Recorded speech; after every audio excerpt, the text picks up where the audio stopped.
안녕하세요. 네. 왜요?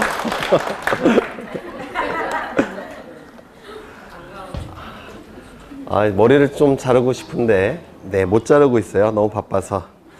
오늘은 좀 집에 가서 잘라야지. 네? 논이라고. 네, 우리 공시 강사들은 공부를 별로 안 해요. 민법 선생님들이 많이 하시지. 네, 논이라고. 책을 좀 보시면 책이 참 이쁘게 나왔죠. 거기 맨 앞에 보시면 제 이름이 나와 있는데 사실은 이게 제가 쓴 건 아니에요. 그걸 감안해 주시고, 네. 그리고 넘겨보시면 사진까지 나와 있네요. 이런 이거 4년쯤 전에 찍은 건데, 물론 뽀삽 처리를 많이 했어요. 네. 지적제도 보시는데, 지난 시간에 한 것을 좀 확인을 하겠습니다. 지난 시간에 한 거. 모든 법률은 헌법을 근거로 한다고 했습니다. 기억나십니까? 모든 법률은 전부 다 헌법을 근거로 합니다. 그런데 이 헌법은 두 가지 내용으로 구성되어 있죠. 헌법의 구성 요소는 두 가지입니다. 이거 외우느라고 힘들었어요. 헌법 두 가지 내용인데, 하나는 국가의 통치 구조에 관한 내용이 들어가 있고, 또 하나는요, 국민의 가장 기본이 되는 권리, 기본권에 관한 내용이 들어가 있습니다. 다른 내용은 없어요. 딱 두 가지만 헌법의 내용입니다. 이 통치 구조에서 통치권이라는 권력이 도출된다고 했죠. 통치권이라는 권력이 도출됩니다. 이 통치권이 미치는 공간적 범위가 필요할 텐데, 통치권이 미치는 공간적 범위는 전 국토라고 말씀을 드렸습니다. 그러면 국가가 통치권을 행사하기 위해서는 이 통치권이 미치는 공간적 범위인 전 국토에 관한 정보들을 수집하고 등록하고 그리고 관리하고, 궁극적으로는 주권자인 국민에게 그 정보를 공적으로 보여줘야 됩니다. 공시한다 라고 얘기를 합니다. 일반 용어로서는 공개한다, 그거와 같은 뜻이에요. 일반 용어는 공개한다, 법률 용어는 공시한다. 그렇죠? 그러면 이 전 국토에 관한 정보들을 어떠한 매개체에다가 수집 등록 관리 공시하느냐, 지적공부라는 공적인 장부에 이 전 국토에 관한 정보들을 수집 등록 관리 공시한다라고 했습니다. 지는 토지, 땅지자죠. 적은 서적할 때 적자라고 했죠. 그래서 이 적은 정보라는 뜻을 가진 한자예요. 지적, 토지에 관한 정보라는 뜻입니다. 토지에 관한 정보를 담고 있는 공적인 장부라는 뜻이에요. 이 지적 공부를 누가 관리를 하느냐? 국토교통부 장관이 관리를 한다고 했습니다. 그런데 워낙 바쁘시다 보니까 이걸 맡긴다고 했죠. 누구에게 맡겼습니까? 지적소관청에게 이 임무를 맡깁니다. 이 지적소관청이라 하면 토지 정보를 담당하는 관청이란 뜻이에요. 토지 정보를 담당하는 관청. 구체적으로는 누구였습니까? 시장, 군수, 구청장을 의미한다라고 했습니다. 이때의 시장, 군수, 구청장은 두 개의 법적 지위를 가질 수 있다고 그랬죠. 지방자치단체로서의 법적 지위를 가지는 경우도 있고, 국가의 하부 행정기관의 법적 지위를 갖는 경우도 있다고 했습니다. 그러면 이 지적공부를 관리하는 지적소관청으로서의 시장군수 구청장은 지자체입니까? 아니면 국가기관입니까? 국가기관이에요. 맞습니까? 국가의 하부 행정기관입니다. 그러면 지방자치단체, 즉 자치구청장일 필요가 있습니까? 없습니까? 지방자치단체로서의 구청장일 필요가 있습니까? 없습니까? 없어요. 국가의 하부 행정기관으로서의 시장군수 구청장을 의미하기 때문에 비자치구청장도 지적소관청이 될 수가 있다는 겁니다. 나중에 저절로 아시게 돼요. 그러면 국가의 하부 행정기관으로서의 시장군수 구청장을 의미하니까 이 국토교통부 장관이 지적소관청에게 위임한 것은 단체 위임이라고 했습니까? 기관 위임이라고 했습니까? 기관 위임이 될 수밖에 없습니다. 그러면 여기에 적용되는 법률이 있을 텐데 뭐라고 했습니까? 공간 정보의 구축 및 관리에 관한 법률이 여기에 적용이 될 겁니다. 12문제가 출제가 되고 여러분들은 12문제를 다 득점하셔야 돼요. 거의 다 득점하세요. 네. 학원만 안 빠지시면 가끔 빠지시죠. 그래서 최소한 10개 정도는 득점을 하셔야 될 겁니다. 그 다음에 이 기본권에서 도출되는 권리가 있다고 했죠. 뭡니까? 재산권이라는 기본권이라는 게 있습니다. 우리 헌법 제23조에 규정되어 있는데요. 이 재산권 중에서도 굉장히 고가의 재산권이 있다고 했죠. 뭡니까? 부동산 권리. 이 부동산 권리는 굉장히 고가의 재산권입니다. 따라서 이 부동산 권리에 관한 정보들을 수집 등록 관리 공시를 해야 될 겁니다. 어느 매개체에 수집 등록 관리 공시합니까? 부동산 등기부라는 공적인 장부에 부동산 권리에 관한 정보들을 수집 등록 관리 공시한다고 했습니다. 그럼 이건 누가 관리를 합니까? 네, 사법부에서 관리를 한다고 그랬죠.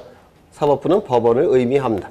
그런데 이 법원의 본질적 기능은 재판작용이에요. 이건 재판과 관련이 없기 때문에 별도의 국가기관을 설치한다고 했죠. 누구였습니까?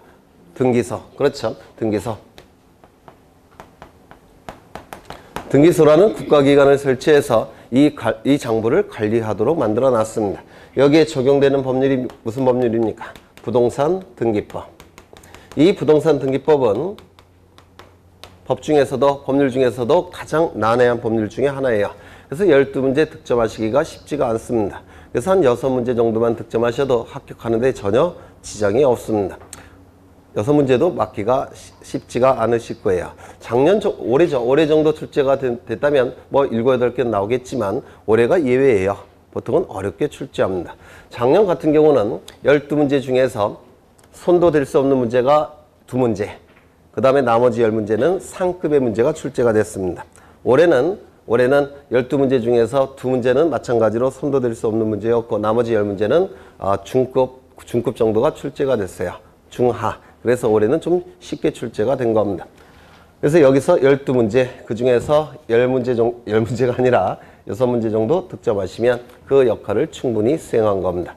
워낙 어려운 법이니까 우리 수업도 이쪽에서 3회 정도, 이쪽에서 5회 정도 진행을 할 겁니다. 정규 수업은. 아니면 이쪽 2.5회, 이쪽은 5.5회. 맞나? 맞죠? 아닌가? 구주가 나오면 이쪽 3회, 이쪽 6회. 이 정도 이렇게 시간을 배분해서 강의가 진행이 될 겁니다. 그래서 이쪽은 바쁘시면 가끔 빠지셔도 뭐 상관이 없을 것 같아요. 동영상으로 해결한다든지 다음에 계속 반복되니까 문제가 없는데 이쪽을 빠져버리면 7월 달쯤 되면 등기법 그냥 포기하자 이런 분들이 대부분이라고 그랬죠. 그래서 빠지시면 안 돼요. 이 등기법만큼은 워낙 어려운 법이기 때문에 그렇습니다. 그 다음에 여기 전 국토에 관한 정보는 2가지가 있다고 했는데 가장 중요한 정보는 뭐라고 했습니까? 토지의 표시. 기억나십니까? 토지의 표시. 그리고 이게 주된 정보고 지적공부는 결국은 이 토지의 표시를 공시하기 위해서 존재하는 장부입니다. 부수적인 정보도 있다고 그랬죠. 부수적인 정보 뭐였습니까? 소유자에 관한 정보. 소유자에 관한 정보는 이름, 주민번호, 주소를 의미한다고 했습니다. 근데 이 소유자에 관한 정보는 원래는 등기부에서 공시하는 정보예요. 그래서 이 지적공부에서 등록되는 소유자는 부수적인 정보에 불과합니다. 여기서 토지의 표시는 뭐가 있었죠? 소재, 그 다음에 지번, 지목, 면적, 경계, 좌표값이 될 겁니다. 반드시 외우셔야 돼요. 이렇게 외우시면 된다고 했죠. 소지지면 경좌표. 이렇게 일단은 이렇게 자꾸 입에 익숙해지시면 됩니다. 소재, 지번, 지목, 면적, 경계, 좌표. 소지지면 경좌표 이렇게 외우시면 될 겁니다.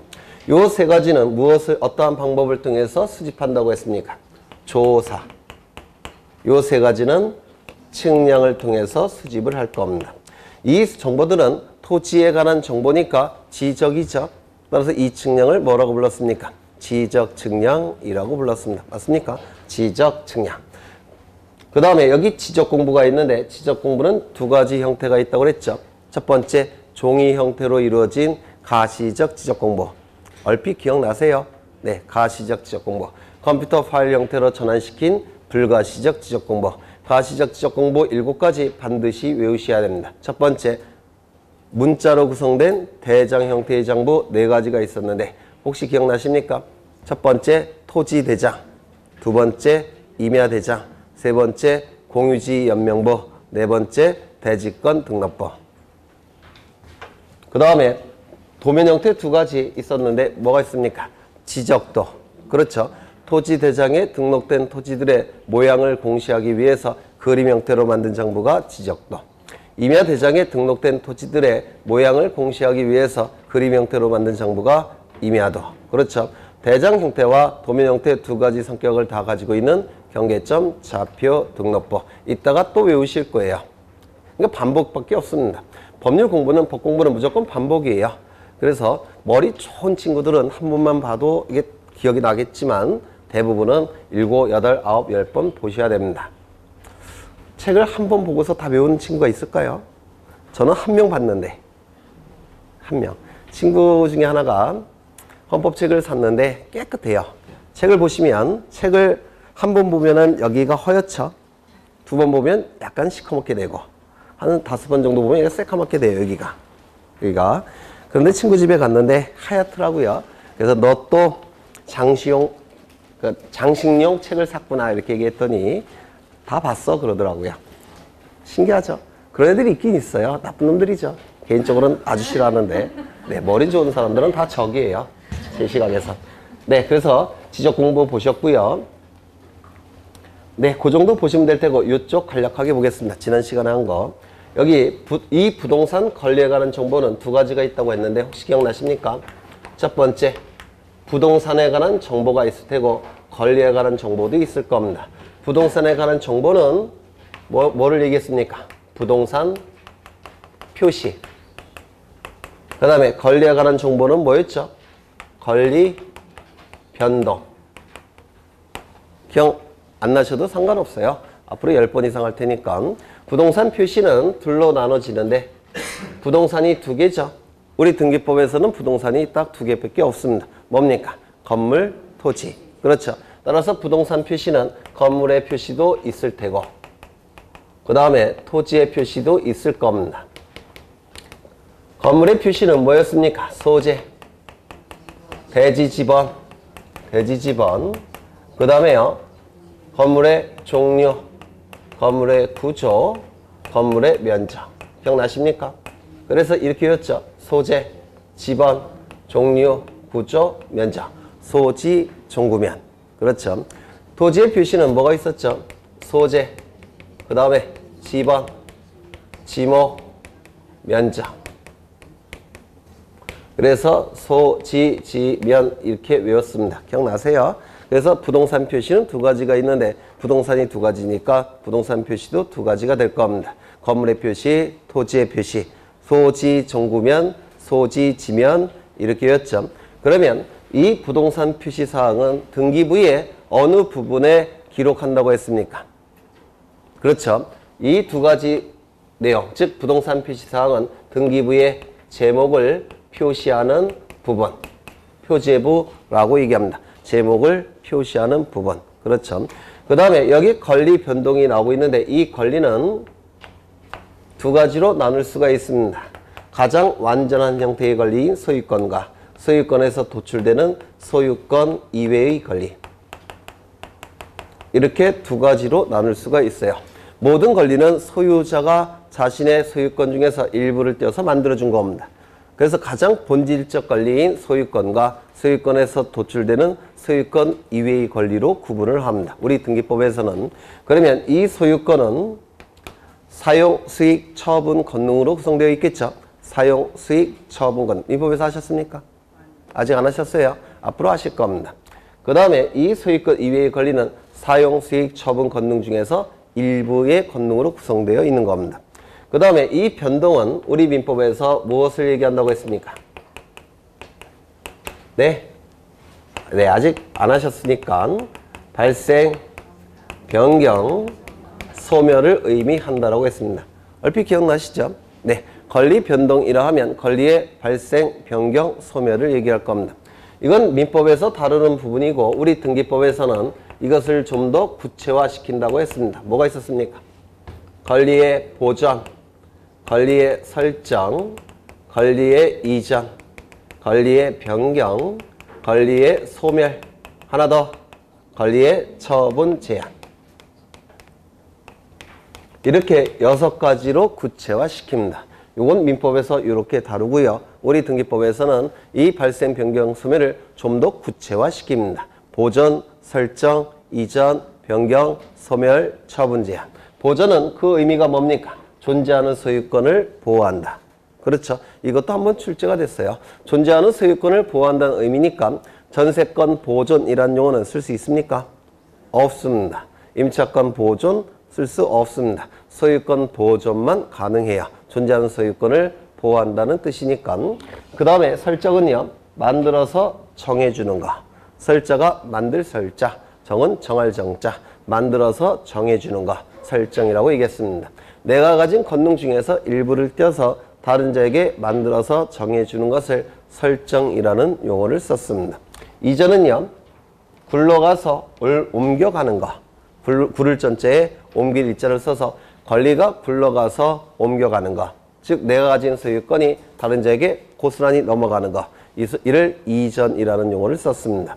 그 다음에 변경은 내용이 바뀌는 것이고 소멸은 없어지는 것이고 처분 제한은 처분 권능을 제한한다. 이렇게 말씀을 드렸습니다. 사용 권능, 수익 권능, 처분 권능 중에서 처분 권능이 제한되는 거. 이를 처분 제한이라고 불렀는데 여기에 해당되는 거 몇 가지를 암기하셔야 된다고 했죠. 경매 개시 결정. 그 다음에요. 경매 개시 결정.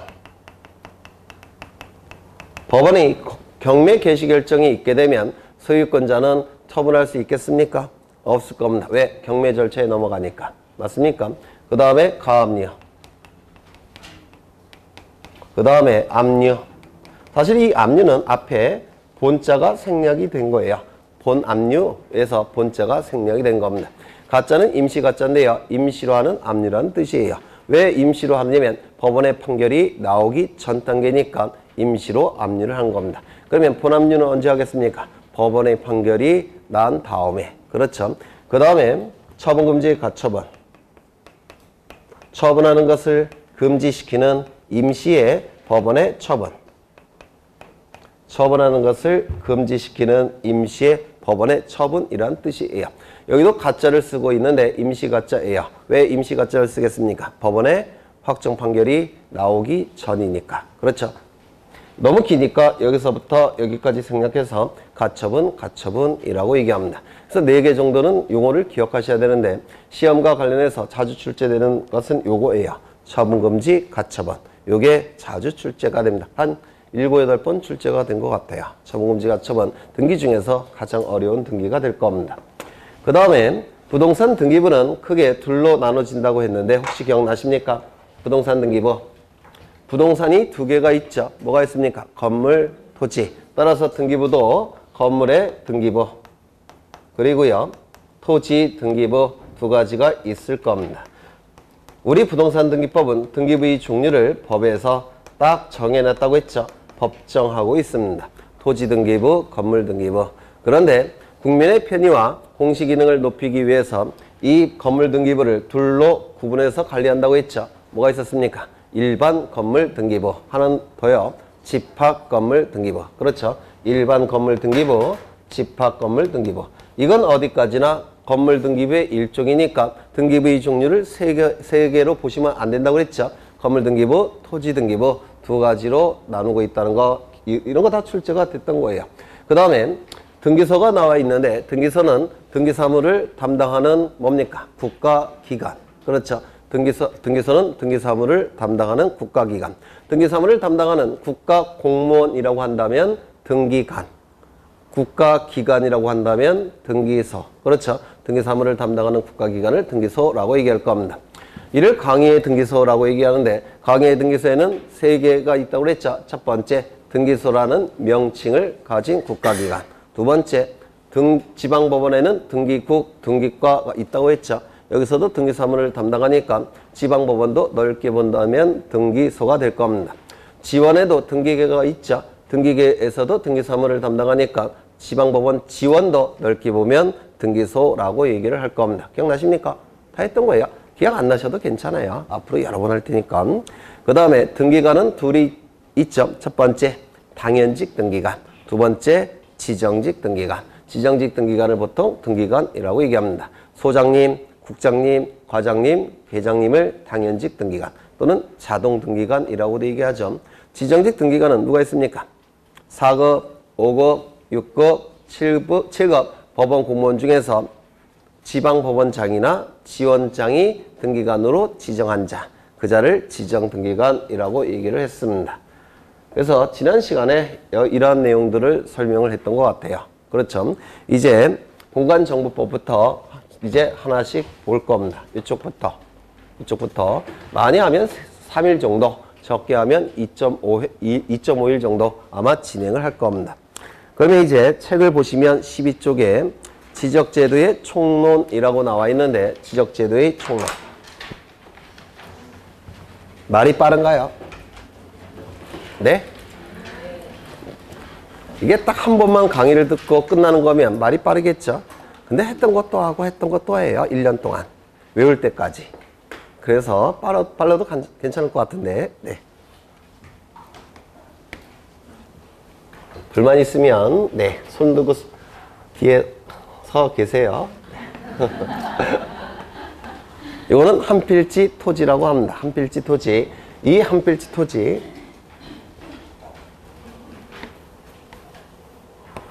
한필지 토지가 될 겁니다. 이 한필지 토지에 관한 정보들을 수집을 할 겁니다. 수집하는 방법은 조사와 측량의 방법을 통해서 수집한다고 했습니다. 이때의 정보는 토지의 표시가 주된 정보가 될 테고, 소유자에 관한 정보가 부수적인 정보가 될 겁니다. 소유자에 관한 정보는 이름, 주민번호, 주소가 될 겁니다. 이 토지 표시에 관한 정보는 소재, 지번, 지목, 면적, 경계, 좌표를 의미합니다. 세 가지는 조사를 통해서 수집할 테고, 이 세 가지는 측량을 통해서 수집이 될 겁니다.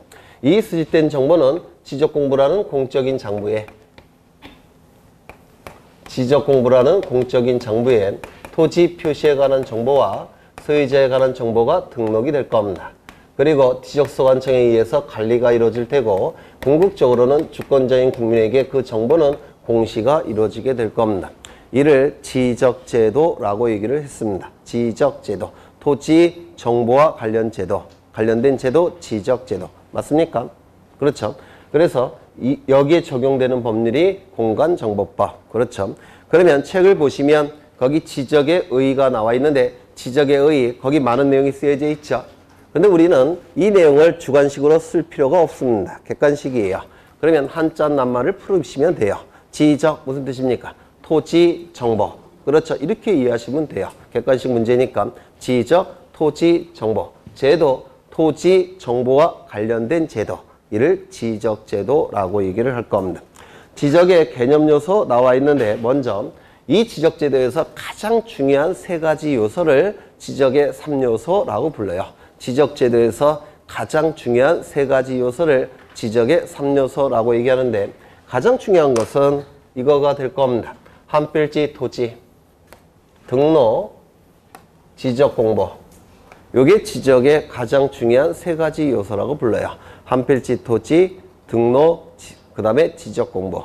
이때 등록과 관련해서 등록의 주체는 누구라고 했습니까? 등록의 주체.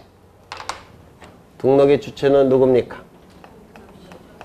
네, 저기 컨닝하세요. 저쪽에 다 있는데, 등록의 주체는 국토교통부 장관. 그렇죠. 기관 위임했다고 그랬죠. 누구에게? 지적소관청에게. 이건 위임이 된 거예요. 고유한 거라는 국토교통부 장관이 갖고 있는 겁니다. 맞습니까? 그 다음에 등록의 객체는 뭐였습니까? 저쪽에 컨닝하세요. 전국토. 등록하는 공부는 뭐였죠? 지적공보. 등록하는 사항은 저기 다 있습니다. 등록하는 내용들. 토지의 표시와 소유자. 맞습니까? 토지의 표시와 소유자. 그 다음에 등록하는 방법은 형식적으로 심사할까요? 실질적으로 심사할까요? 그렇죠. 통치권 행사를 위한 대단히 중요한 정보입니다. 정확한 내용만 공시가 돼야 될 겁니다. 따라서 실질적으로 심사를 할 겁니다. 그렇겠죠? 다 했던 거죠? 네. 그래서 거기 책에 지적의 의의가 나와 있고, 등록의 객체, 등록의 주체, 등록상, 등록방법, 등록공부 다 설명이 됐어요. 그 안에 있는 글씨들은 이거 외우실 필요 전혀 없습니다. 객관식이니까. 그래서 네, 대략적으로 읽어보시면 될 겁니다. 그 다음에 지적제도가 나와 있는데, 지적의 분류 이런 건 나중에 할 거예요. 아직은 네, 11월, 12월 하기에는 좀 부담스럽습니다. 그 다음에 어디를 보시냐면 17쪽을 보시면 지적제도와 등기제도의 비교가 나와 있죠. 이건 따로 공부하실 필요가 없습니다. 지적제도를 열심히 공부하시고 등기제도를 나중에 또 열심히 공부해 보시면 저절로 비교가 되세요. 그래서 이것도 나중에 확인을 할 겁니다. 그 다음에 19쪽을 보시면 공간정보의 구축 및 관리에 관한 법률이 나와 있고 거기 1번에 법률의 목적이 나와 있죠. 법률의 목적은 그 법이 만들어진 목적을 의미하는데요. 그 법이 만들어진 목적이니까 법에서 제일 중요한 내용이 됩니다. 그래서 제1조에 보통 규정을 합니다. 그래서 법의 목적은 제1조에 규정이 되어 있는데요. 거기 1조의 내용을 보시면 공간정보의 구축 및 관리에 관한 법률은 거기에 측량 및 수로조사의 이라는 문구가 나와 있습니까? 측량은 크게 지적 측량이 있을 테고요. 지적 측량 뭐 이런 것들이 있습니다. 공공 측량,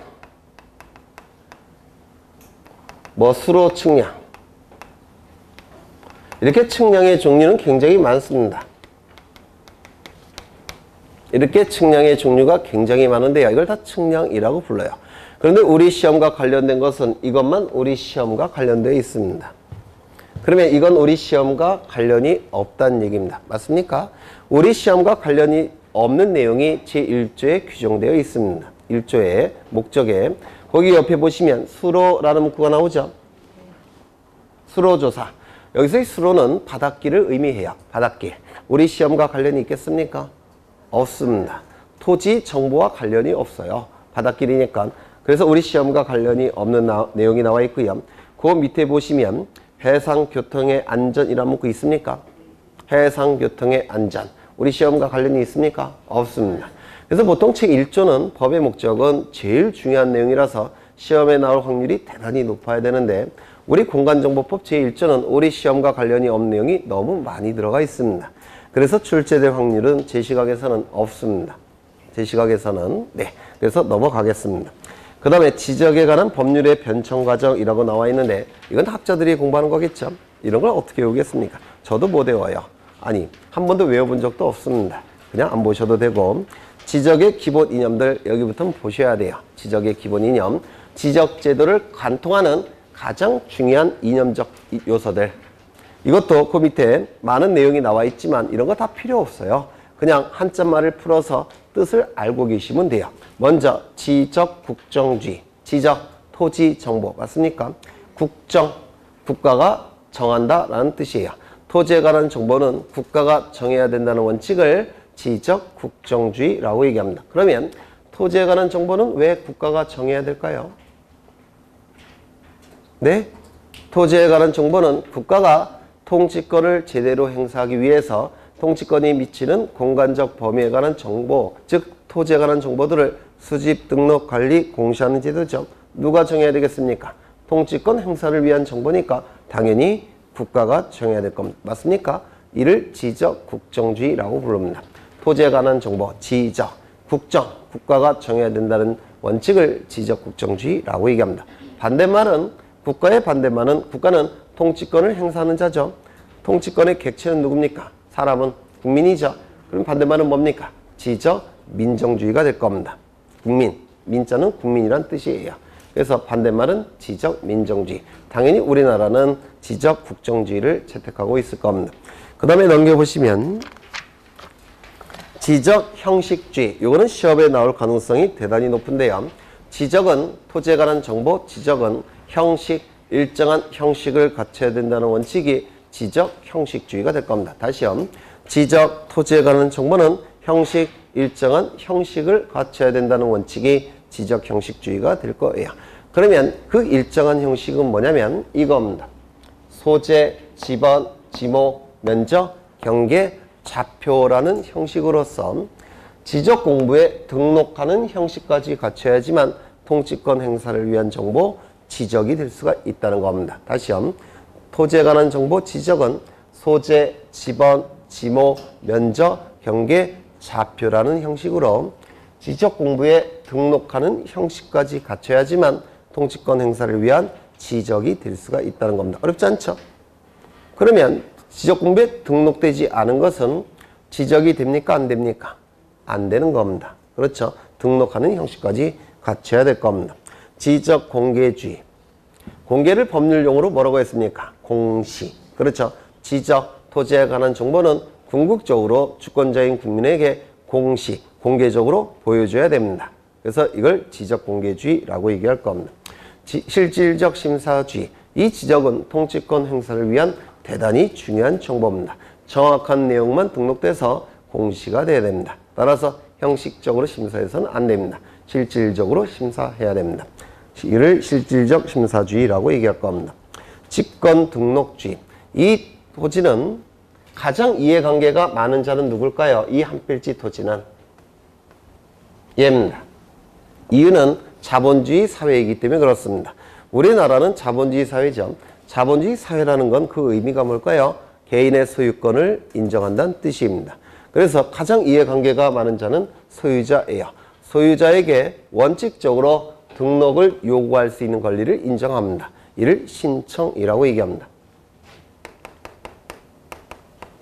여기 신청이라는 법률 용어가 나오는데요. 이 신청이라는 법률 용어는 나중에 등기법에서도 또 보시겠지만 공권력의 객체인 일반 국민이 공권력의 주체인 국가기관에게 뭔가를 요구하는 것. 이게 신청이라는 용어입니다. 공권력의 객체인 일반 국민이 공권력의 주체인 국가기관에게 뭔가를 요구하는 것. 신청. 그렇죠. 이것과 유사한 용어가 뭐가 있느냐면 신고라는 용어가 있습니다. 이거 다 행정법상의 용어예요. 신고는 요 청자가 요청한다 할 때 그 청자예요. 요 고자는 알릴 고자입니다. 알릴 고자. 그러면 신청이라는 것은 요구하는 것, 국가기관에게 요구하는 것. 신고라는 용어는 국가기관에게 알려주는 것. 의미가 같습니까? 다르죠? 이건 의지적 요소가 있죠. 의지적 요소가 없죠. 이렇게 개념 자체가 다릅니다. 신청은 공권력의 객체인 일반 국민이 공권력의 주체인 국가기관에게 뭔가를 요구하는 것. 신청이라고 얘기했습니다. 공권력의 주체인 국가기관이 또 다른 공권력의 주체인 국가기관에게 뭔가를 요구하는 것.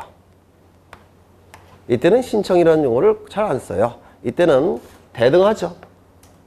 공권력이라는 입장에서 보면 대등하죠. 여기는 어떻습니까? 상하관계다라고 불러요. 수직관계. 여기는 대등한 관계죠. 이때는 위촉하고 부탁한다라고 해서 촉탁이라는 용어를 씁니다. 촉탁. 대등한 관계일 때는 촉탁. 그 다음에 이걸 수평관계라고 불러요. 수평관계일 때는 촉탁. 수직관계일 때는 신청. 이렇게 용어를 행정법에서 달리 씁니다. 달리. 그러면 여기서 등록을 요구하는 자는 소유자에게 이 신청권을 인정을 합니다. 자본주의 사회니까 소유자에게 우선적인 권리를 인정해 줍니다. 원칙은 신청. 그런데 이 소유자가 신청하지 않을 때 국가는 방치해야 될까요? 아니면 강제라도 등록해야 될까요? 강제적으로라도 등록해야 되겠죠. 왜요? 통치권을 행사하기 위해서. 맞습니까? 그래서 원칙은 신청이지만 신청이 없을 때는 지적소관청이 직권으로 강제적으로 등록을 합니다. 이를 직권등록주의 이렇게 불러요. 직권등록주의 또는 강제적 등록주의 이렇게 얘기를 하게 됩니다. 어렵습니까? 나중에 저절로 아시게 돼요.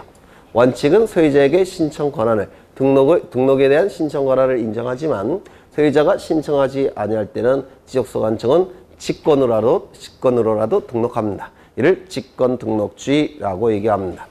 그 다음에 그렇게 그 안에 있는 내용들은 다 외우실 필요도 없고 제가 볼 때는 읽으실 필요도 별로 없을 것 같아요. 그냥 한자를 풀었으면 됩니다. 그 다음에 용어의 정의는 나중에 저절로 아시는 것이고 넘어가겠습니다.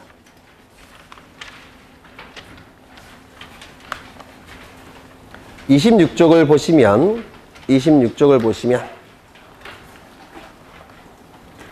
조사 등록의 주체는 국토교통부 장관이라고 했죠. 국토교통부 장관이 기관 위임한다고 했습니다. 누구에게? 지적소관청에게. 그렇죠. 지적소관청은 시장, 군수, 구청장을 의미할 겁니다. 그 다음에 직권에 의한 조사 등록이 나와 있는데 이건 나중에 보실 거예요. 워낙 중요한 내용이라서 별표 치셔도 될 것 같은데 원칙은 신청. 신청이 없을 때는 뭐라고요? 직권. 그렇죠. 그래서 이 직권에 의한 조사 등록은 출제될 가능성이 대단히 높기 때문에 뭐 지금 나중에도 별표 치라고 하겠지만 지금도 치셔도 괜찮을 것 같아요. 워낙 중요한 내용이니까. 그 다음에 우측을 보시면 토지의 등록 단위가 나옵니다. 토지의 등록 단위. 토지의 등록 단위는 한 필지를 얘기하는데요. 여기 좀 보시죠. 한 필지 토지에 관한 정보를 수집해서 조사 측량을 통해 수집해서 지적공부에 등록관리 공시하는 제도가 지적제도라고 말씀을 드렸습니다. 맞습니까? 그러면 지적공부에 등록하는 단위는 뭐겠습니까? 필지가 되겠죠. 한 필지 토지에 관한 정보를 수집해서 지적공부에 등록관리 공시하는 제도가 지적제도이니까 지적공부에 등록되는 단위는 개별 필지가 될 겁니다. 맞습니까? 그래서 필지의 개념은 어렵지 않아요. 지적공부에 등록되는 토지의 단위. 이를 필지라고 얘기할 겁니다. 지적공부에 등록되는 토지의 단위. 뭐 이런 거 외우실 필요도 없습니다. 저절로 아시게 되는 부분이에요.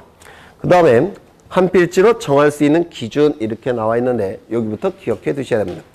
이 필지라는 개념은 지적공부에 등록되는 토지의 단위를 필지라고 말씀을 드렸습니다. 필지.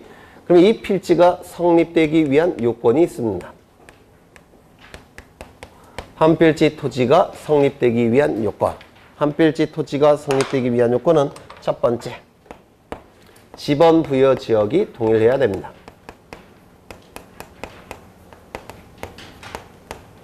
두 번째, 소유자가 동일해야 돼요. 세 번째, 지목이 동일해야 됩니다. 네 번째, 집안이 연속적이어야 됩니다. 세 개 다 있어요. 안 쓰셔도 될 것 같아요. 다섯 번째, 축척이 동일해야 되고요. 여섯 번째, 등기 여부가 동일해야 됩니다. 이 6가지 요건이 충족이 될 때 한 필지가 성립이 이루어집니다. 이거 자체를 외우셔야 되는데요. 이렇게 외우시겠습니다. 이거 자체가 출제가 이루어졌습니다. 2번이나 최근에.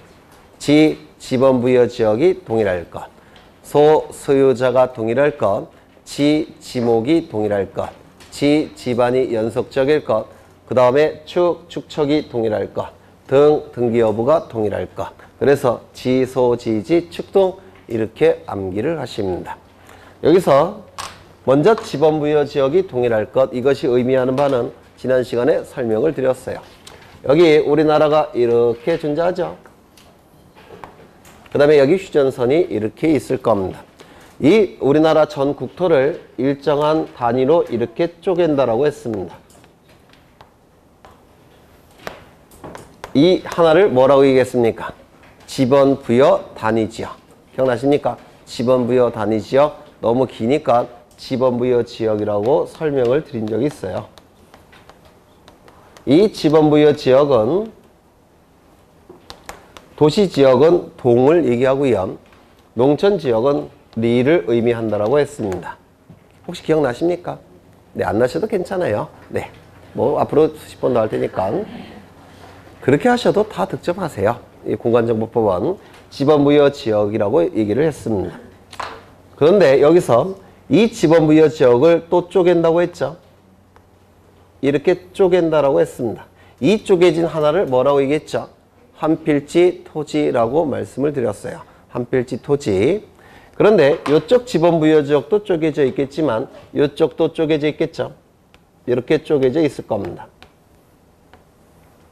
이 하나가 뭐라고요? 한 필지 토지. 맞습니까?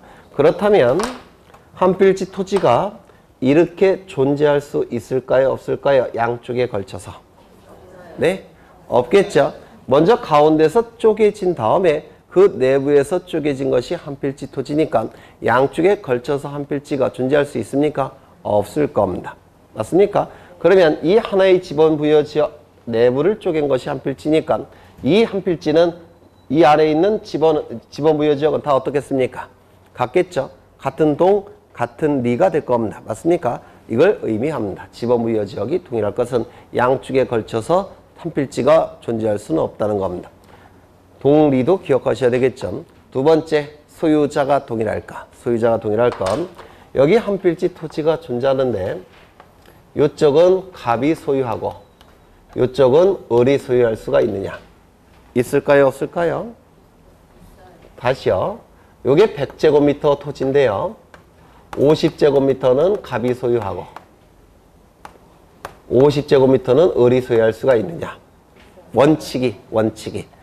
물론 예외적으로 소유할 수가 있습니다. 나중에 민법 시간을 공부하실 텐데요.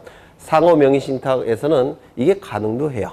근데 그건 워낙 예외고 원칙을 얘기하는 겁니다. 원칙 불가능합니다. 원칙은 그러면 이거는 바로 이렇게 소유하는 거 아니냐? 갑 2분의 1, 을 2분의 1. 이 개념과 이 개념은 완전히 다릅니다. 나중에 민법 시간을 하실 거예요. 그래서 부동산 일부를 나눠서 소유할 수는 없습니다. 토지 일부를 나눠서 소유할 수는 없어요. 이것과 이거는 개념 자체가 완전히 다릅니다. 나중에 민법 시간에 하실 거예요. 그래서 소유자가 같아야지만 이때 한 필지가 될 수가 있다는 겁니다. 그 다음에 지목이 동일할 것. 지목을 뭐라고 불렀습니까? 토지의 사용 목적. 토지의 사용 목적을 줄여서 지목이라고 부릅니다. 우리 공간정보법에서는 토지의 주된 용도를 지목이라고 불러요. 토지의 주된 용도. 용도 지목이라고 해서 그렇죠. 그러면 용도 지목, 즉 토지의 사용 목적이 동일할 것, 지목이 동일할 것. 이것이 의미하는 바는 뭐냐면 여기에 토지의 사용 목적이 있겠죠. 맞습니까? 이 토지의 사용 목적 용도가 있을 겁니다. 예를 든다면 이 토지의 용도는 뭐냐면 논농사 토지예요. 논농사 토지가 이 토지의 용도입니다. 그러면 이 논농사 토지는 지적공부에 등록되는 지목이 뭐냐면 논납자를 써서 답이라고 등록합니다. 답. 지목이 답이에요. 논농사 토지의 용도는 지목이 답입니다. 논답자를 씁니다. 그런데 이 논농사 토지는요. 주변에 반드시 뭐가 있어야 되느냐면 관계수로가 있어야 돼요. 관계수로가. 이 관계수로가 있어서 비가 많이 오면 물을 뽑아내야 되고 비가 적게 오면 물을 공급해야 됩니다. 논농사 저 보셨어요? 저는 저 봤는데 어릴 때 할머니 할아버지 따라다니면서 네. 그래서 반드시 옆에 또랑이 있어야 돼요. 관계수로가. 그렇죠. 그러면 이 토지의 용도는 여기 이걸 뭐라고 부르냐면 이 역할을 비가 많이 오면 뽑아내고 비가 적게 오면 물을 공급하는 이 역할을 보통 뭐가 담당을 하냐면 또랑이 담당을 합니다. 또랑 작은 뭐라지 시내 물 흘러가는 작은 또랑. 네, 이거는 지적공부에 등록되는 지목은 국어라는 지목입니다. 이걸 또랑을 한자로 쓴 거예요. 국어. 그러면 여기서 두 가지 용도로 사용하고 있죠.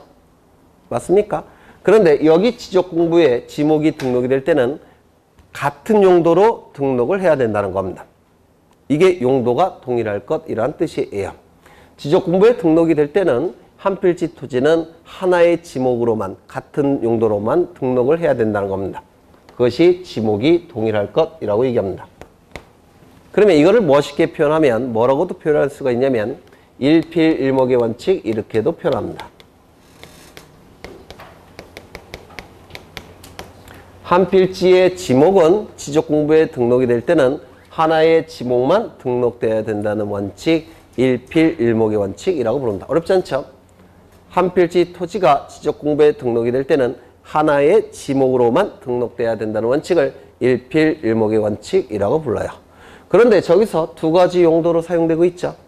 그러면 하나로만 등록해야 되는데 두 가지 용도로 사용될 때는 하나를 선택해야 될 겁니다. 맞습니까? 그렇지 않을까요? 그렇죠. 그러면 선택하는 방법이 뭐냐면 주된 지목을 따라야 될 겁니다. 이를 주지목 추종의 원칙이라고 불러요. 여기서 추는 따를 추자고요. 종자도 따를 종자입니다. 따라서 주지목 추종의 원칙은 주된 지목을 따라야 된다는 원칙이 됩니다.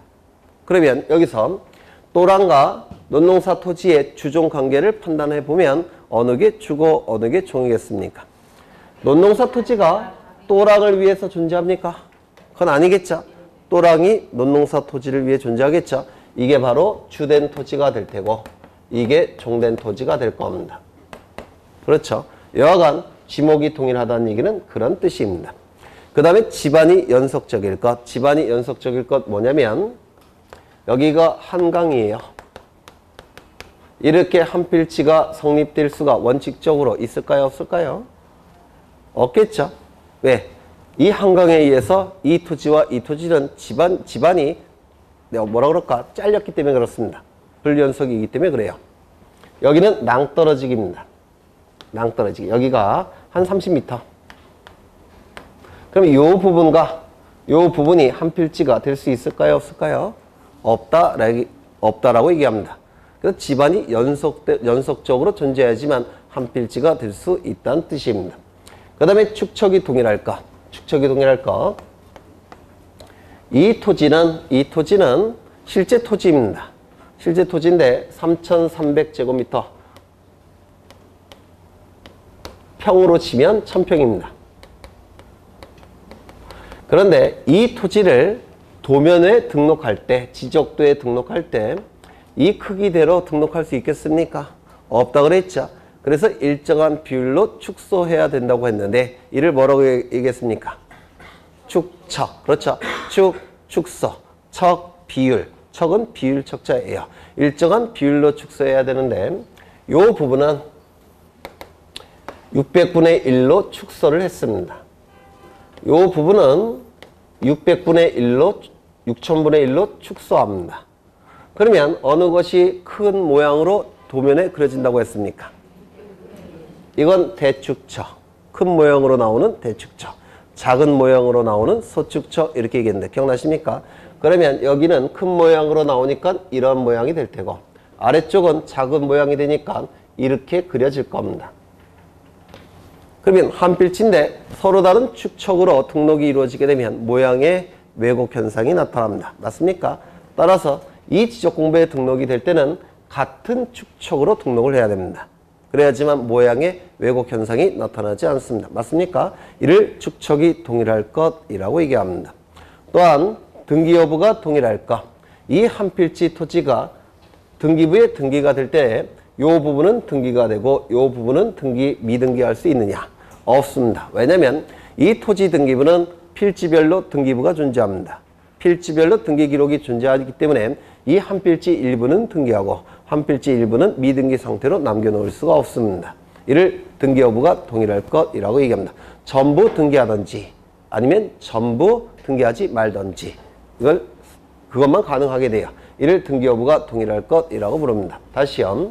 한 필지가 성립되기 위한 요건은 6가지가 있는데요. 이 자체로 최근에 2번이나 출제가 됐습니다. 아주 쉬운 문제였겠죠. 지, 소, 지, 지, 축득 이렇게 외우셔야 돼요. 같이 읽어보죠. 지번 부여 지역이 동일할 것, 소유자가 동일할 것, 지목이 동일할 것, 집안이 연속적일 것, 축척이 동일할 것, 등기 여부가 동일할 것. 네. 이것도 한번 외워보죠. 지, 소, 지, 지, 축득. 다시요. 두 문자만. 외우셨나요? 외우셨어요? 지소, 지지, 축동? 외웠죠? 네. 외우세요. 네. 지, 소, 지, 지, 축동. 이 자체가 출제가 되기 때문에 그래요. 지는 뭡니까? 지번 부여 지역이 동일할 것. 소는 소유자가 동일할 것. 지는 지목이 동일할 것. 지는 집안이 연속적일 것. 축은 축척이 동일할 것. 등은 등기 여부가 동일할 것. 네. 꼭 물론 나중에 저절로 외우시게 돼요. 이걸 10달 동안 할 거니까. 요때 요 부분을 좀 주목해 보죠. 요쪽은 논농사 토지, 요 아래쪽은 또라. 일필일목의 원칙, 주지목 추정의 원칙상 요 부분은 지적공부에 등록이 될까요? 안 될까요? 안 되죠. 지적공부에는 뭐로만 등록되겠습니까? 답으로만 등록이 될 겁니다. 맞습니까? 그러면 이 또랑은 요 주된 토지와 용도가 다르죠? 용도가 다르지 않습니까? 물 공급, 벼 재배. 용도가 다르죠? 용도가 다른 땅 일정한 양이 용도가 다른 땅 일정한 양이 한 필지 안에 편입되어 있죠. 양입지라고 부릅니다. 양입지. 용도가 다른 땅 일정한 양이 한 필지 안에 편입된 토지, 양입지라고 불러요. 양입지. 그래서 우리 시험에 자주 출제가 되는데요. 용어 자체가 굉장히 생소하죠. 일본식 용어이기 때문에 그래요. 나중에 다 바뀌어야 될 겁니다.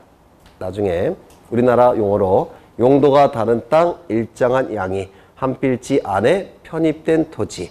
그러면 이 토지, 한 필지 토지의 주된 부분이 논농사 토지고 종된 부분이 또랑인데요. 이 양입지는 주종 중에서 어느 토지입니까? 종된 토지를 얘기합니다. 종된 토지, 즉 지적공부에 등록되지 못하는 토지를 의미합니다. 맞습니까? 이를 양입지라고 불러요. 양입지. 이 양입지와 관련해서는 두 가지가 출제가 되는데요. 첫 번째, 양입지가 되기 위한 요건. 두 번째, 양입지가 될 수 없는 토지. 이렇게 두 가지가 출제가 이루어집니다. 이게 훨씬 중요하지만 이것도 출제합니다. 요즘은. 그러면 양입지가 되기 위한 요건이 뭐가 있느냐면 두 가지가 있는데요. 저 그림을 떠올리시면 이거는 저절로 도출이 됩니다. 첫 번째, 주된 용도의 토지와 종된 용도의 토지 중에서 지적공부에 표현이 되지 않은 종된 토지가 양입지라고 그랬죠. 그러면 이 양입지는 첫 번째, 주된 토지를 위해서 존재하는 거 맞습니까? 뭐를 계속 공급한다든지 빼야 되죠. 주된 토지를 위해서 존재하는 겁니다. 그래서 첫 번째 요건은 주된 토지의 편익을 위해 설치된 도로, 국어 등의 토지일 것. 이게 첫 번째 요건이에요. 주된 토지의 편익을 위해 설치된 토지일 것. 이게 첫 번째 요건이 됩니다. 어렵지 않죠? 주종 관계에서 종된 토지가 양입지니까 주된 토지의 편익을 위해 설치된 토지일 것. 이게 첫 번째 요건이 됩니다. 두 번째. 이 전체가 한 필지라고 했는데 기억나십니까? 전체가 한 필지예요. 이 전체가. 그럼 이 전체가 한 필지라고 한다면 주된 토지와 종된 토지가 떨어질 가능성이 있습니까? 없습니까? 없어요. 딱 붙어 있어야 됩니다. 맞습니까? 그러면 양입지의 두 번째 요건은 주된 토지에 둘러싸이거나 접속된 토지로서 용도가 다른 토지일 것. 용도가 같다면 이거는 양입지가 나올 게 아예 없죠. 그래서 용도가 다른 토지일 것. 두 번째 뭐라고요? 주된 토지에 둘러싸이거나 접속된 토지로서 용도가 다른 토지일 것. 이게 두 번째 요건이 됩니다. 어렵지 않을 겁니다. 네. 그 다음에 이게 주로 출제가 되는데요. 양입지가 될 수 없는 토지들, 양입이 제한되는 토지들 얘기합니다. 이 양입지는 주종 관계일 때 종된 토지가 양입지입니다. 맞습니까? 주종 관계에 있을 때 종된 토지가 양입지예요. 그렇다면 이 주종 관계가 깨진다면 양입지가 될 수 있겠습니까? 없겠습니까? 없어집니다. 그렇죠? 주종관계가 깨질 때는. 그러면 주종관계가 깨지는 경우가 세 가지가 우리 법에서 인정을 하는데요. 첫 번째, 대지는 종된 토지가 될 수가 없습니다. 대지는. 이유는 가장 비용이 많이 투입된 가장 비싼 토지이기 때문에 그렇습니다. 대지는 양입지가 될 수가 없습니다. 대지는. 가장 비싼 토지이기 때문에 그래요. 그러면 여기서 요게 논농사 토지고 요게 대지라고 한다면 대지는 양입지가 될 수 있다 없다? 없다. 왜? 논농사 토지보다 훨씬 고가의 토지이기 때문에 그렇습니다. 이거 이해가 되십니까? 그렇죠. 대지는 비싼 토지가 될 수밖에 없는 게 건물이 들어가야 되죠. 그러면 밑에 상수도 시설, 하수도 시설, 전기 전화 시설, 각종 시설을 설치해야 됩니다. 그래서 굉장히 비싼 토지예요. 두 번째, 10%를 초과한다면 이것도 주종관계가 깨집니다. 19살부터는 어른 대접받죠. 부모의 종속된 지위를 벗어나는 거죠. 마찬가지로 토지도 주된 토지의 10%를 초과한다면 그때는 종된 지위를 벗어나는 겁니다. 이때도 양입관계가 깨집니다. 그래서 양입이 될 수가 없습니다. 조심하실 것은 초과라는 용어입니다. 그래서 10%까지는 양입되는 것이고 초과가 돼야지만 이건 양입이 깨지는 겁니다. 세 번째, 330제곱미터를 초과한다면 이때도 종된 지위를 벗어나는 겁니다. 330제곱미터는 100평이에요. 평 단위로. 100평. 네. 100평. 100평만 있어도 먹고 사는데 지장 없을 것 같은데. 그렇죠? 100평. 100평 330제곱미터를 초과하게 되면 이때도 주종관계를 종된 지위를 벗어났다라고 평가합니다. 따라서 양입지가 될 수가 없습니다. 이게 거의 매 출제된다고 생각하셔야 돼요. 이거 대지일 때 제한이 됩니다. 10%를 초과할 때 제한이 돼요. 330제곱미터를 초과할 때 제한이 됩니다. 그러면 10%까지는 330제곱미터까지는 양입지가 될 수가 있습니다. 그러면 초과한다면 이때는 종된 지위를 벗어나니까 어떻게 해야 될까요? 쪼개야 됩니다. 그 부분을 분할을 해야 됩니다. 그렇겠죠? 네, 한 필지 안에 종된 토지가 될 수가 없기 때문에 그때는 분할을 해야 됩니다. 네. 여기까지 보고 쉬겠습니다.